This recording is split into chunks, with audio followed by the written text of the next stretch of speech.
बिस्मिल्लाहिर्रहमानिर्रहीम। देखिए नाजरीन, आपको अल्लाह की कुदरत का नज़ारा दिखाते हैं। छोटा सा कीड़ा है, अल्लाह ने कैसा रेडार नुमा इसको आला दिया हुआ है। जहाँ से कोई चीज़ आती महसूस करता है अपना ये बाल उस तरफ, मैंने उंगली इस तरफ की, ये अपना रेडार फेर लेता है।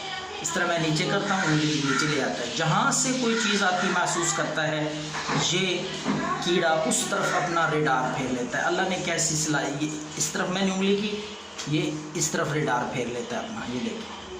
ये देखिए, अब मैंने दूसरी तरफ उंगली की है, ये रेडार इस तरफ ले आता है। देखिए अल्लाह ने कैसी सलाहियत दी, हर चारों तरफ से अपना दिफा करने के लिए ये इसको अल्लाह ने एहसास दिया है, महसूस कर लेता है, इसे पता चल जाता है कोई चीज़ हमलावर होने वाली। अब देखिए मैंने बाल इधर किया, उंगली इधर की, इसने बाल इधर कर लिया, साथ साथ ये फेरता है। देखें अल्लाह की कुदरत, सुब्हानल्लाहि अहसनुल खालिकीन। चारों तरफ से अपना दिफा कर, लंबे लंबे बाल हैं, उनसे इसको महसूस हो जाता है कोई चीज़ आ रही है, हमला आविर हो रही है। अब देखें बाल मैंने इधर उंगली की, इसने इधर अपना बाल फेर लिया है। देखिए जहाँ उंगली जाएगी ये बाल वहाँ फेर के रेडार से महसूस कर लेता है कि कोई चीज़ मेरे करीब आ रही है, कोई चीज़ हमला आविर हो रही है।